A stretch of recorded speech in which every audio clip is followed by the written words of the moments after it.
Olá, você, estamos chegando. Veja no Maranhão no Campo de hoje. Chácara São Bernardino, na região do Maracanã, se destaca na produção de mandioca. Aprovado o projeto de lei do deputado Wellington do Curso, que institui o programa de valorização de protetores e cuidadores de animais soltos e abandonados. E mais, no estúdio, uma entrevista com o médico veterinário da AGERP, Anderson Matheus Santos Saraiva. Ele vai falar sobre o trabalho da Agência Estadual de Pesquisa Agropecuária e Extensão Rural na área de assistência técnica veterinária. A nossa agenda rural que traz todos os eventos e notícias ligadas ao campo. E mais, vamos mostrar ainda uma reportagem sobre a produção de café feito a partir do caroço do açaí. O quadro Arte do Mará dessa semana, vamos mostrar o trabalho em terrários da artesã Mônica Alves.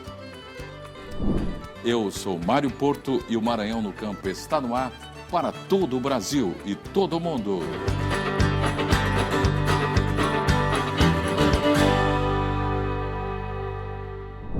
Entre as regiões do Maranhão, uma cadeia produtiva da mandioca vem se destacando em algumas áreas com um bom índice de produtividade. Um exemplo é que nós vamos acompanhar nessa reportagem a chácara São Bernardino, na região do Maracanã.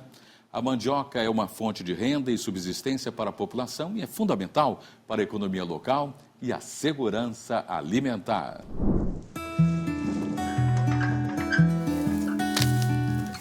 O cultivo da mandioca é uma das culturas mais tradicionais da agricultura familiar no Maranhão. E em São Luís, a produção segue fortalecendo a economia local e garantindo renda para centenas de famílias.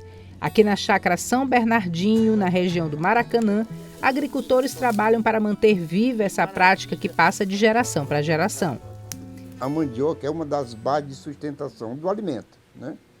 Por que a gente sempre planta mandioca? Porque é da mandioca que a gente faz a farinha de comer, é da mandioca que a gente tira a fécula, inclusive mais de uma variedade de farinha. Então é uma coisa que está no sangue da gente. A mandioca é uma das bases de sustentação. Aqui na plantação de mandioca, cada etapa faz a diferença no resultado final. Desde o preparo da terra até o ponto certo da colheita, o trabalho é contínuo. E é justamente esse cuidado que garante a produtividade e a qualidade, fatores essenciais para que a mandioca siga sendo a base da agricultura familiar no estado. O processo ele é muito importante para a produção rural dos pequenos trabalhadores rurais que vivem disso, né? Então a gente tem o procedimento de plantio. Isso chega no princípio do ano, a gente começa o plantio, passa ali de 6 meses em diante, ela já vai se preparando para acolhimento, sendo que é de mandioca, né? E aí, daí, a partir de 8 meses, aos 12 meses de sobrevivência, ela está madura para poder colher, fazer a colheita total. Para melhorar a produtividade e orientar os agricultores sobre manejo, controle de pragas e melhores técnicas de plantio, a AGERP, Agência Estadual de Pesquisa Agropecuária e Extensão Rural, acompanha de perto o trabalho no campo. A assistência técnica ajuda a aumentar o rendimento e o aproveitamento tanto da raiz para consumo quanto para comercialização. Com orientações técnicas quanto ao espaçamento ideal, adubação, controle biológico de pragas e doenças, até o apoio e incentivo à comercialização. Dentro dessa área que nós estamos aqui, o seu Cid Nando, eles entregam nos programas de compras institucionais do governo esses produtos que eles produzem e também eles vendem nas feirinhas promovidas pela AGERP, sendo elas dentro dos órgãos públicos, sendo elas feirinhas em parcerias com algumas instituições governamentais. Então a AGERP ela presta esse apoio, né, em todos os processos da cadeia da mandioca aqui. É um grande apoio, é isso que faz realmente a nossa agricultura bombar, melhorar. É porque nós temos só experiência, mas nós recebemos as orientações técnicas e são com essas orientações que a gente faz a agricultura produzir mais, inclusive na comercialização. Segundo o último levantamento da Embrapa, o Maranhão produziu 398 mil toneladas de mandioca em 2023 e mais de 80 mil agricultores trabalham com a cultura em todo o estado. Finalidade é sustento, né? mas você tira uma parte para comer e outra precisa vender. Então tem uma parte dessa mandioca que é mais mansa, que a gente pode comer, essa eu vendo inclusive em programas, né? Programa do PENAI, programa do PA, a própria Conab. Então a gente prepara, tem aí uns programas já, a gente tem a data de entregar nossos produtos, e aí a gente enche as caixas e pesa, e aí já entrega para outros consumirem também. É nas escolas, em creches, são em locais onde as pessoas têm uma necessidade maior do que outras. Então é assim que é consumido. O excesso daquilo que a gente prioriza o que comer.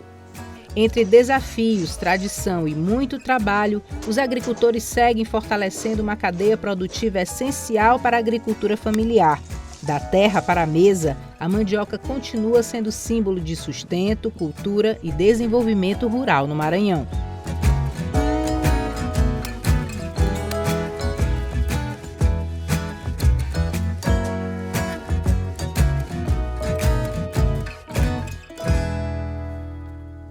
Aprovado na sessão plenária dessa semana o projeto de lei 589/2023, de autoria do deputado Wellington do Curso, que institui o Programa de Valorização de Protetores e Cuidadores de Animais Soltos ou Abandonados no Maranhão. A proposta segue para a sanção governamental. A Andréia vem a esta loja de materiais para animais quase todos os dias. Ela compra ração e outros itens necessários para cuidar dos 62 animais que mantém em casa. Cavalos, jumentos, cães e gatos resgatados de situação de abandono. Todos os custos com alimentação, vacinação e tratamentos são assumidos por ela, assim como acontece com diversos protetores de animais no Maranhão. Foi pensando nesses cuidadores que o deputado Wellington do Curso apresentou o projeto de lei que institui o Programa de Valorização de Protetores e Cuidadores de Animais Soltos e Abandonados. O PL abrange pessoas físicas ou jurídicas, com ou sem fins lucrativos, que assumem despesas e responsabilidades pelo cuidado dos animais. A iniciativa recebeu o apoio da Andréia, que vê no projeto uma forma de reconhecer o trabalho realizado pelos protetores. Então, assim, o protetor de animais, ele acaba tendo um papel quase que invisível.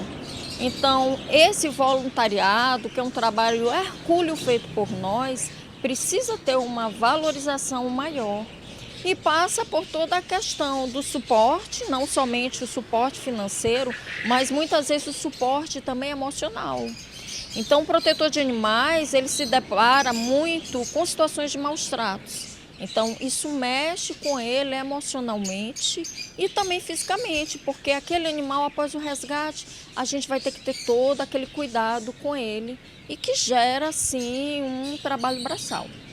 Com a criação de um cadastro oficial, os protetores poderão ser identificados pelos poderes executivos, estadual e municipais e ter acesso a recursos para a compra de insumos, como ração. A gente está recebendo a partir daí um suporte, né, esse suporte alimentar de insumos de uma maneira geral, e também o protetor ele vai passar a entender os seus deveres.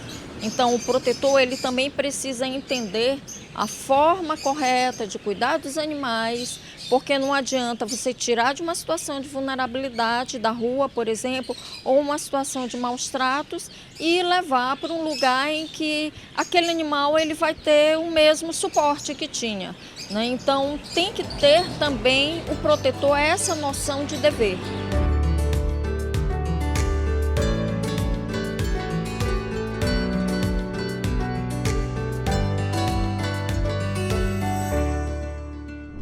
No nosso quadro de entrevistas de hoje, recebemos para o nosso bate-papo o médico veterinário da AGERP, Anderson Matheus Santos Saraiva. Ele vai falar sobre o trabalho da Agência Estadual de Pesquisa Agropecuária e Extensão Rural na área de assistência técnica veterinária, destacando as ações para a proteção e bem-estar dos animais, especialmente os animais domésticos. Seja muito bem-vindo, doutor. Uma honra ter você aqui com a gente do Maranhão no Campo. Satisfação é toda minha.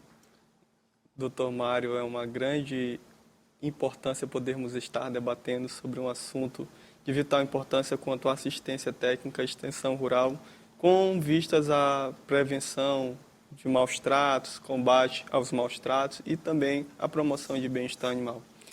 Primeiramente, essa é a grande paixão, né? Justamente. Primeiramente, faz notório nós reportarmos sobre as atividades da AGERP. A AGERP é a Agência Estadual de Pesquisa Agropecuária e Extensão Rural do Estado do Maranhão. Nós trabalhamos com ênfase em promoção de assistência técnica e extensão rural a agricultores familiares. Agricultores familiares são todos aqueles produtores que são tanto pecuaristas também como aqueles que desenvolvem atividades na área da agricultura, que aquela atividade constitui cerca de 50% da sua renda, pelo menos 50%. E no tocante à extensão rural e assistência técnica, nós como profissionais, em específico na área da medicina veterinária, nós promovemos atividades de orientações, manejo, produção. Contudo, trabalhamos sobretudo com animais de produção, na área de avicultura, suinocultura, bovino, caprino, ovinocultura. Mas o que muitos pensam é que a gente pode não tocar no ponto do bem-estar, mas nós tocamos diariamente, falamos sobre as práticas de bem-estar voltadas à produção, porque o bem-estar diz respeito a todas as técnicas e práticas voltadas ao correto manejo dos animais, onde a gente tem que promover as 5 liberdades, que os animais devem estar livres de fome e sede, livres de estresse, livres de doenças, os animais devem estar livres de condições que submetam eles a danos tanto físicos como psicológicos e também a liberdade para desenvolverem seus comportamentos naturais. É válido ressaltar que quando os animais são criados submetidos a situações de estresse e maus tratos, esses animais vão ter índices de produção negativos. E por isso nós sempre frisamos a importância de contemplar o bem-estar a esses animais. E também frisando sempre que maus tratos são considerados crimes. Considerados crimes desde a lei instituída, lei de número 9.605, lá no ano de 1998, que institui o crime de maus tratos a animais, tanto animais domésticos como também animais domesticados, animais exóticos. E também, já agora no ano de 2020, teve uma intensificação dessa lei no que diz respeito a maus tratos de cães e gatos, no qual essa lei agora dá pena de reclusão de 2 a 5 anos e também multas. E por isso sempre nós frisamos a importância de fazer as técnicas, as práticas de manejo corretas, as práticas de manejo voltadas com qualidade e bem-estar. Quando a gente fala em bem-estar, a gente fala em saúde animal. Nós falamos em qualidade do produto, do futuro produto final. Como ressaltamos, são animais que são obtidos com a finalidade da produção, mas durante a sua vida que estão ali sendo manejados e sendo criados, o produtor, o agricultor familiar e também, além do mais, até mesmo os seus animais domésticos, como os pets, os cães e gatos, também são enfatizados a importância dos cuidados com o bem-estar. É muito importante isso, e a AGERP trabalha combatendo, portanto, animais que estão em condições análogas, né, como se fosse uma escravidão. Por exemplo, no passado era muito comum você ter cães aprisionados e, às vezes, passando sede, fome, como você colocou. Então, isso não existe mais, né? E uma coisa que não deve existir mais é tração animal. Animal virando burro de carga, quer dizer, isso aí tem que já ficar no passado. Atualmente, a gente não pode aceitar animais sendo abusados dessa forma.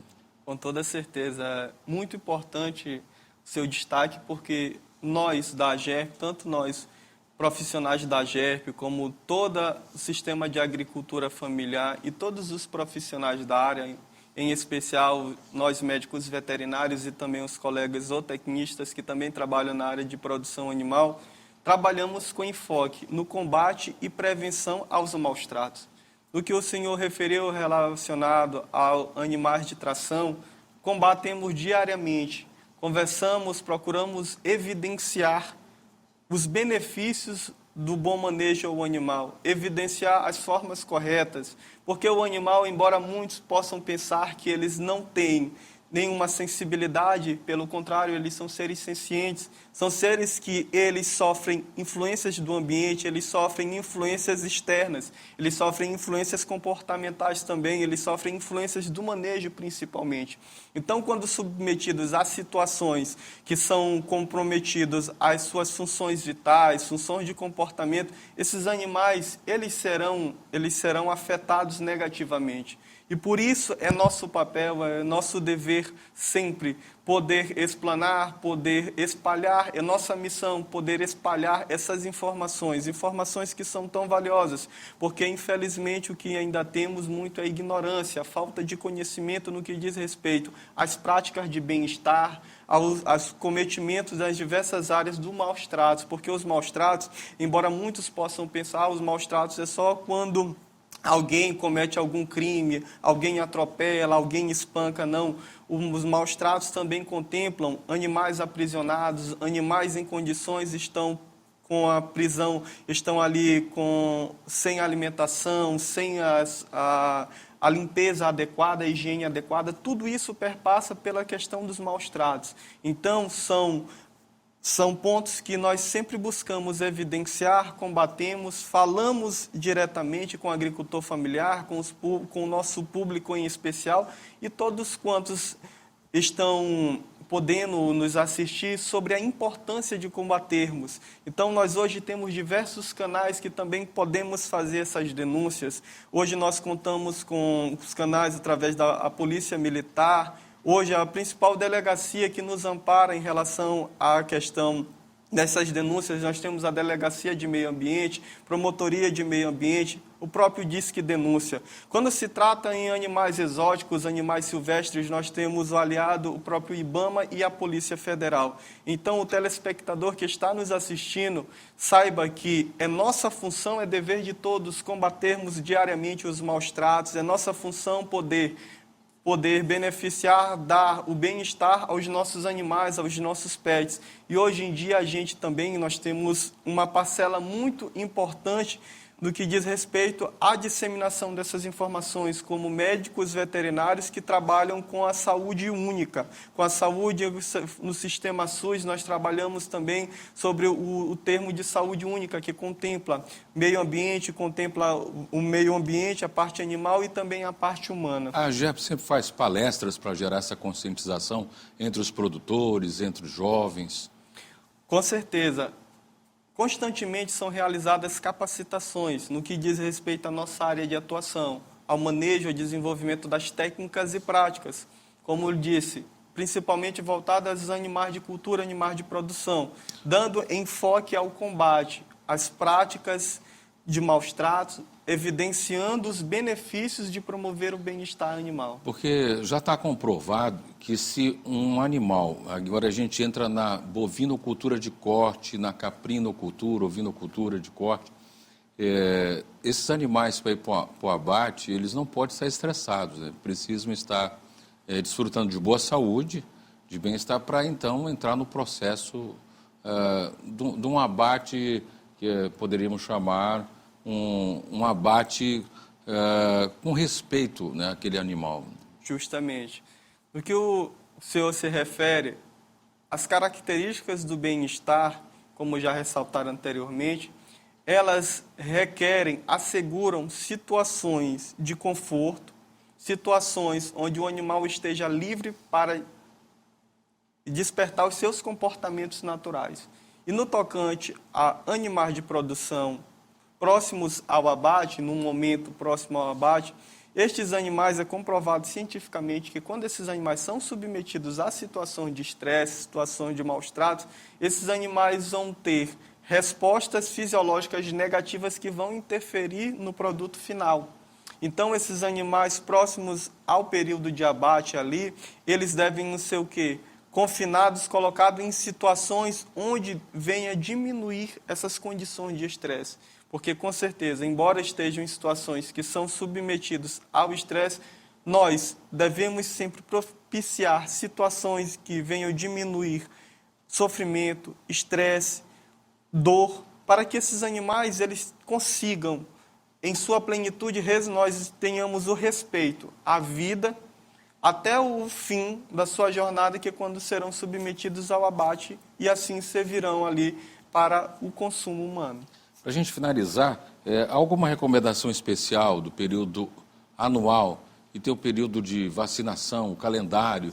Né? É muito importante seguir o calendário, né, de vacinação desses animais, exatamente para evitar zoonoses. Ótimo. No que diz respeito às zoonoses, lembrando, zoonoses são doenças dos animais que podem ser transmitidas aos seres humanos. Pertinente ao calendário vacinal, é muito importante nós assegurarmos as medidas profiláticas. Quando nós vamos falar em medidas profiláticas, lembramos de manejo sanitário, que são todas as técnicas, as práticas de prevenção de doenças. E as vacinas, elas são produzidas com o intuito de prevenir, atenuar uma possível doença. No que diz respeito tanto à área de suinocultura, avicultura, bovinocultura, caprino-ovinocultura, todas essas espécies temos protocolos vacinais anuais que devem ser seguidos rigorosamente, porque assim nós conseguimos evitar uma série de doenças, com protocolos corretos de vermifugações também, suplementação vitamínica. Isso também perpassa pela questão do bem-estar. Promover a saúde também é promover bem-estar. E nossa função, é nosso dever assegurar o bem-estar aos animais, promovendo qualidade de vida, promovendo saúde, promovendo sempre um ambiente propício para que esses animais estejam, como já falamos, com as 5 liberdades. Livre de fome e sede, livre de doenças, livre de estresse, livre de condições degradantes e com o direito de representarem o seu comportamento natural. Perfeitamente. Tive a honra de conversar com o doutor Anderson Saraiva, foi brilhante nas suas colocações. E vamos manter em voga as 5 liberdades que nós, né, todo ser humano tem um anseio pela liberdade, mas os animais também precisam de liberdade. Vamos garantir a eles a liberdade. Nós vamos a um breve intervalo. A seguir, veja a nossa agenda rural e ainda uma reportagem sobre o café produzido a partir do caroço de açaí. O quadro Arte do Mará, que vai mostrar os trabalhos em terrários da artesã Mônica Alves. Você não pode perder. É um instante só.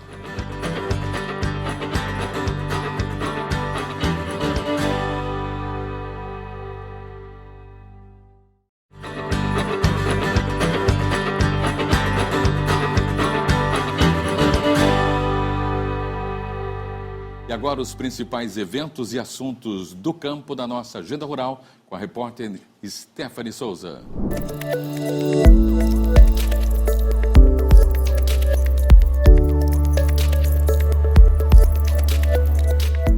Olá, nos encontramos de novo em mais uma Agenda Rural. Vamos então às oportunidades e acontecimentos no campo aqui no Maranhão. Já estão abertas as inscrições para minicursos, palestras, oficinas e painéis educativos da Quarta-feira Nordestina da Agricultura Familiar, que vai acontecer de 27 a 29 de novembro em São Luís, na Lagoa da Jansen. Você pode conseguir a vaga acessando o site da SAF, a Secretaria de Agricultura Familiar. E lembrando, o evento também tem comercialização de produtos regionais e shows de artistas nacionais e locais. A entrada é gratuita.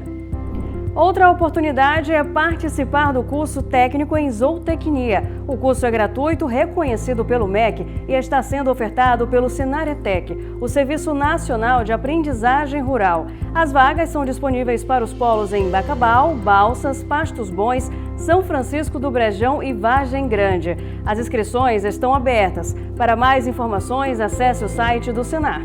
Em Caxias aconteceu a AgroLeste. A primeira edição da Feira de Agronegócio mobilizou muitos produtores, empresários e visitantes a conferir a produção da região e fortalecer o universo do campo no leste maranhense. E agora, mais um evento para você se programar. É a Expo Luziense, que vai acontecer nos dias 29 e 30 de novembro, na Fazenda Manga Rosa, no povoado Senador, no município de Santa Luzia. É mais uma feira para compartilhar conhecimentos, inovação e valorização do agro.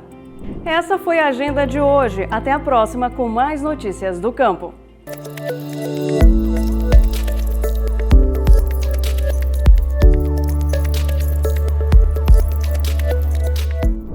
Você conhece o café feito do caroço do açaí? Então acompanhe na nossa reportagem para saber todos os detalhes.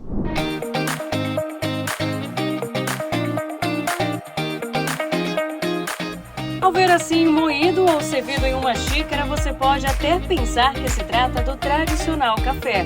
Mas essa bebida é feita do caroço do açaí, popularmente conhecido no Maranhão como Jussara. Celso é um dos poucos produtores do estado que produzem essa bebida. Celso aprendeu a transformar o material que antes era descartado em um produto rico em nutrientes e que é uma verdadeira iguaria. E hoje faz parte da sua fonte de renda. É o café de açaí. Comecei a produzir aqui mesmo em São Luís, mas devido à dificuldade de lenha para torrar o café, por ser um processo rústico, um processo artesanal, eu fui para Humberto de Campos, onde eu tenho uma casa lá em Humberto de Campos. E lá a gente começou a produzir, eu tive que montar uma casa de forno e começamos a torrar o caroço do açaí lá. Por lá, o caroço é torrado e moído e depois volta à capital para ser embalado e comercializado por meio das redes sociais, pelo site do empreendimento e em pontos de venda espalhados pela cidade, como o Mercado das Tulhas. Nós tivemos o apoio de órgãos do governo para isso, orientação. A gente produzia, mas tinha dificuldade de fazer a composição da embalagem. Então nós tivemos o apoio do Sebrae, nós somos acompanhados pelo Sebrae, e do Sebrae a gente foi também para a Secretaria de Indústria através do projeto Armazém do Empreendedor. E foi de grande valia e grande apoio, onde a gente aprendeu a fazer a embalagem e o projeto é uma vitrine, é onde a gente é encontrado nos eventos do governo e a partir daí a gente faz a comercialização apenas a nível de distribuição. Celso conta que todo o empreendimento começou quando assistiu a uma reportagem sobre esse tipo de produção com o caroço do açaí. Eu assisti, na verdade, uma reportagem numa emissora de TV em que um casal produzia esta iguaria. E comecei a fazer aqui em São Luís, através do erro e tentativa, e aumentando a escala de produção até a gente chegar, ainda é artesanal, não é indústria, mas já produzimos já mais ou menos em grande quantidade. Mas tudo veio a partir dessa reportagem e uma curiosidade, né, como todo empreendedor tem. Por não ser comum, o produto desperta curiosidade, em especial sobre o gosto da bebida. Essa é uma curiosidade de todo mundo. Café de açaí tem gosto de café ou tem gosto de açaí? Na verdade, ele tem um sabor adstringente, que é um ligeiro travo no paladar devido a um componente que tem no açaí chamado de tanino. Inclusive esse componente está na uva, aquele mesmo travo do vinho. Então as pessoas, 99% das pessoas aprovam esse sabor totalmente diferente do café tradicional e do açaí. A produção de Celso foi exposta na COP30 em Belém do Pará. Os itens foram levados por meio da Sagrima, a Secretaria de Estado de Agricultura e Pecuária, para fomentar e valorizar os produtos regionais e sustentáveis. A bebida é pouco conhecida, mas do jeito que o maranhense gosta de um cafezinho, é bem provável que a produção de Celso ainda faça parte das mesas de muitas famílias.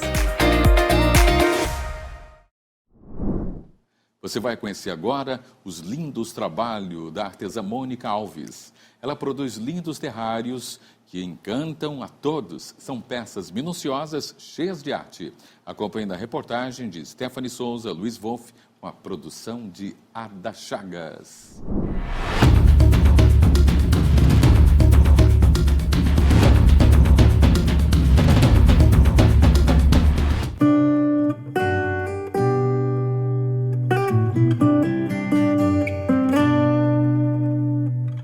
Um pequeno jardim ou praia na palma das mãos. Os charmosos terrários encantam.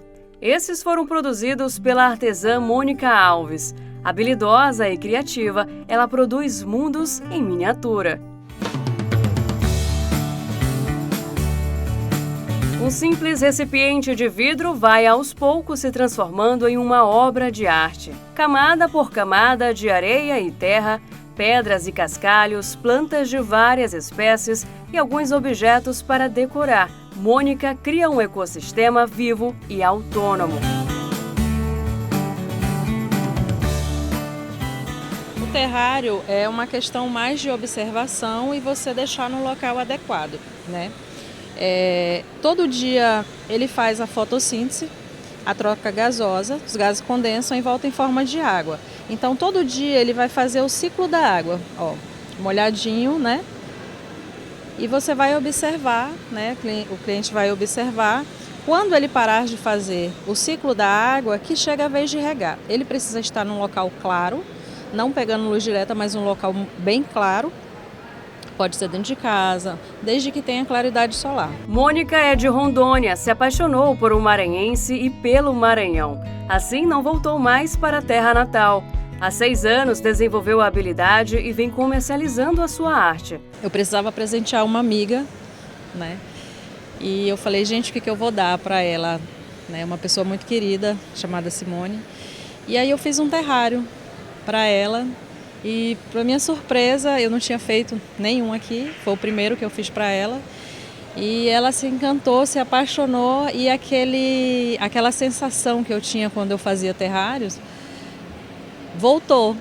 E aí eu voltei a trabalhar desde então. E estou participando de feiras, de eventos. Além dos terrários, ela também trabalha com os kokedamas, uma técnica botânica japonesa que dispensa o uso de vasos ou jarros. E a planta fica assim, de uma forma simples e natural. Nas redes sociais, Mônica mostra o seu trabalho e conquista clientes.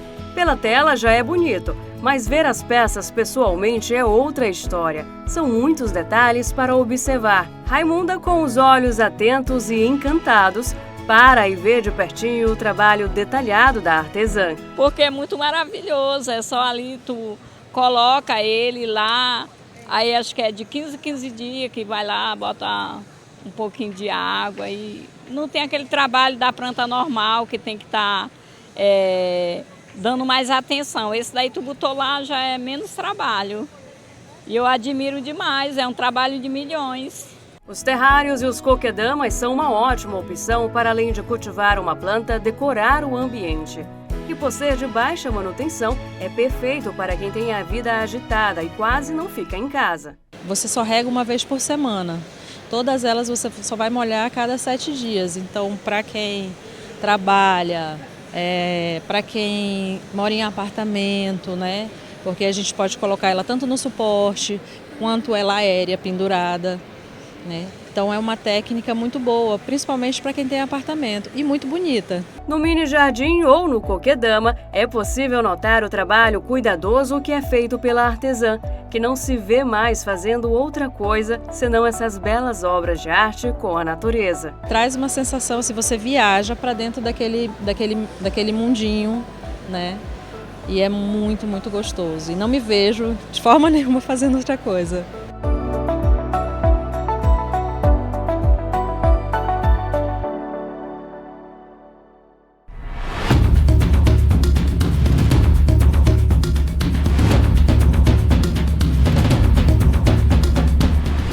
O Maranhão no Campo de hoje fica por aqui, lembrando que todo sábado, às 8 horas da manhã, nós temos um encontro marcado aqui na TV Assembleia, canal 9.2, e especialmente pelo nosso canal no YouTube. Muitíssimo obrigado pela audiência fiel e multiplicadora. Um forte abraço para você, um bom final e começo de semana. A gente se reencontra no próximo sábado. Fica com Deus, forte abraço, força sempre, e nunca se esqueça que o impossível é quase sempre o que não se tentou. Até mais.